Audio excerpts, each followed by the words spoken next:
one of the most common questions people ask us is how often do we propagate our succulents? And I'm going to answer that in this video. Plus, I'm going to show you exactly how we do it.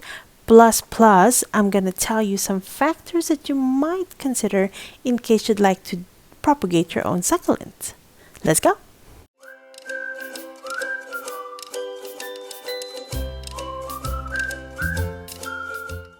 Hi everyone, this is Leslie of Succulent Social, and in today's video, I'm going to answer the question of how often we propagate our succulents, and I will show you exactly how we do it.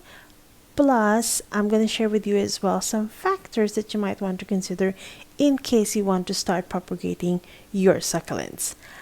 Brief background, brief introduction. Succulent Social is a local business here in Melbourne, Australia, and we create beautiful gifts and arrangements and items out of succulents, and we cater to events such as weddings, birthdays, or corporate affairs. So, continuously propagating is actually very vital to our business operations.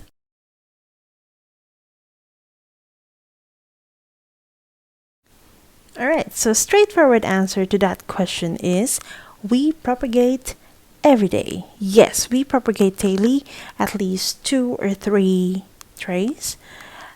Because there is a demand for quantity, so we have to supply that quantity, especially because most of the succulents that we use are grown by ourselves.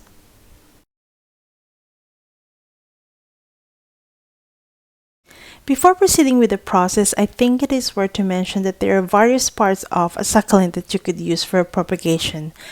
Most common, of course, would be cuttings, wherein you cut a portion of the mother plant and you put it in soil and wait for it to grow roots there. Another one that's commonly used would be leaf propagation, wherein you remove leaves and then you set it aside for a couple of weeks, and small cute baby pups will be growing from these leaves. Another one that is commonly used as well is beheading, wherein you cut the crown of a rosette and baby pups as well will grow from where you cut them. Also worth to mention at this point that there are different medium that growers use to propagate their succulents. Of course, you have soil. Some people just use water propagation. I saw some that just use sand or just pure perlite or coco coir. But for the purpose of this video, we are going to talk about propagating it in soil, as this is the medium that works best for us. Alright, now on with the process. For me, I always like to start with preparing the soil. So this is our base mix. So we mix our own soil. So from the regular potting mix, we add in some sand, some perlite, a little bit of fertilizer as well. And then we make a big batch of it.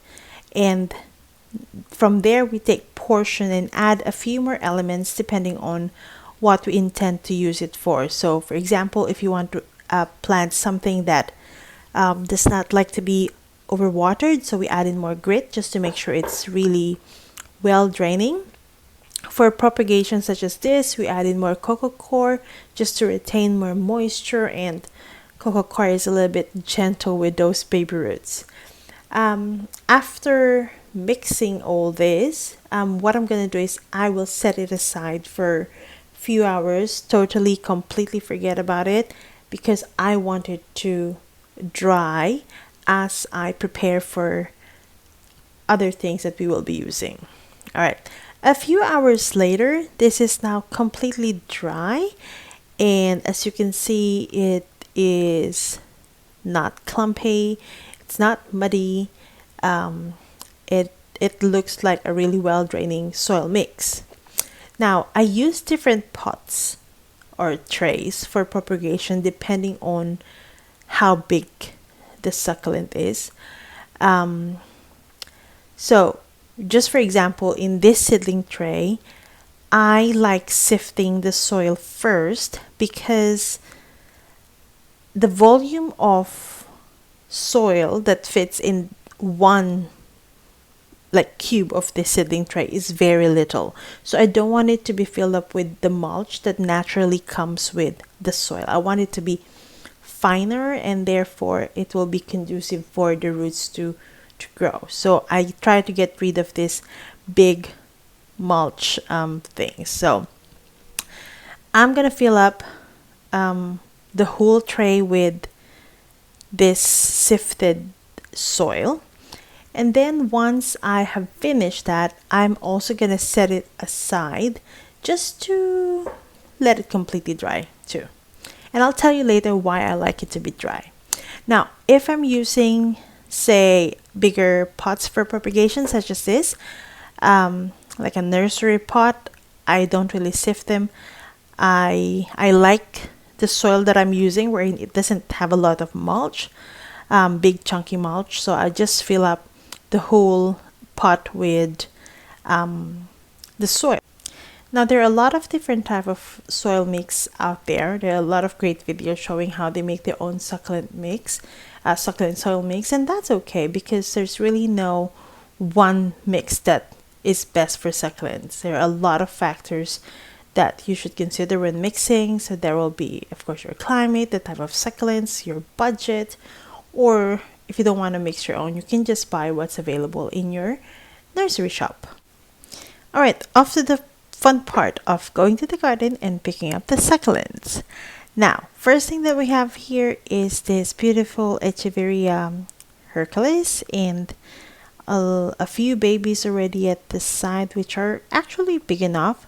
When I'm removing offsets, I like to try to wiggle them a bit just to see if they would come off with hopefully some of the roots, but if not, then I will just use my magic scissor to actually cut the stem as close as possible to the mother plant. Next we have this fantastic fountain. This one is a bit sad because last season it had a little bit of now what do you call it, like molds, but now it's looking good. It's even give us some babies, and yep, here we go. Okay, next one that we have here is this beautiful, one of my favorite. This is the Rose Queen, and as you can see, a lot of nice babies here, and with the right sun exposure they just give this wonderful color as well. So whenever I also cut offsets, I try to remove some of the lower leaves because I will use that for leaf propagation later on. Now, this is a very beautiful morning beauty that has some babies on the side.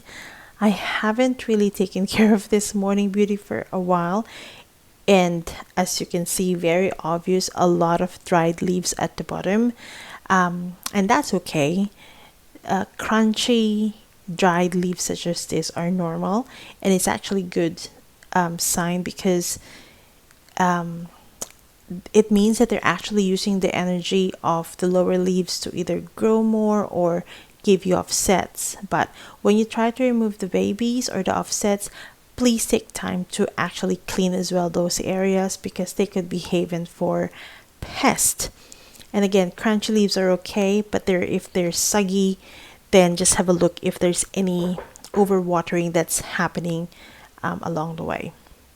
All right, next would be the super bomb, and I actually like the look of the bigger ones here, so I'm not gonna touch them, but I'm gonna cut off that little baby down there because it doesn't really have a lot of space to grow. All right, now the next part, or the next step that we do is to set aside all the cuttings, all the offset that we have cut until they have callus, so maybe a day or so. And callus is when we let the stem, the cut portion of the stem, dry and sort of close off. And why we do that is because we don't want a fresh cut planted in the soil and let it absorb all the moisture and the nutrients there, which might eventually cause it to rot. So the best way to actually explain it is, when you cut your finger, it's an open wound. You don't want to expose it to a lot of moisture and that might have bacteria and all that. So you wait for it to do a blood clotting, which is the same as callus for succulent. Um, but sometimes you say, okay, well, we put in betadine to sort of clean it. The same thing goes with succulents, wherein we put some rooting hormones, or in this case, I use cinnamon powder just to help it to as an antifungal as well, and to somehow develop or promote root growth. And that is the exact reason why I dry my soil as much as I can. So I know a lot of nurseries, big nurseries, wherein they cut their succulents and directly plant them into very, very dry soil just because it's faster. There's no waiting time. And at the same time, since the soil is dry, then it is safe for the succulent. There's no moisture to actually be absorbed. So now the next step is, of course, planting them, such as what I'm doing right now. So we just um, plant away. So we just put it in this very dry soil, and then we will set it aside for about 2 weeks of no water and no direct sunlight. And yeah, that's about it. That is how you propagate. Now, if you're starting your propagation journey, a few questions that you might want to ask yourself, or a few factors that you'd like to consider, is firstly, what is your goal? Do you want a lot of succulents and therefore propagate? Or do you want your mother plant to grow bigger and have a fuller look? Also, another thing to consider would be season or dormancy. It's easy to get succulents to grow roots during warmer season, but during the colder months, a lot of our favorite succulents go dormant. So, while you can still propagate during cooler months, they will be very slow, and the damp, moist environment can also promote fungal infection. Now, another thing to consider is space. The more succulents you grow, the more space you will need, and also the type of succulents. The different succulents have different growth patterns, and some may grow roots slower than others. Just don't give up on them if they have not rooted yet, and unless they're rotting, still have faith that they are just taking their own sweet time to grow their own roots. And that's about it. Just shared with you how we do our propagation.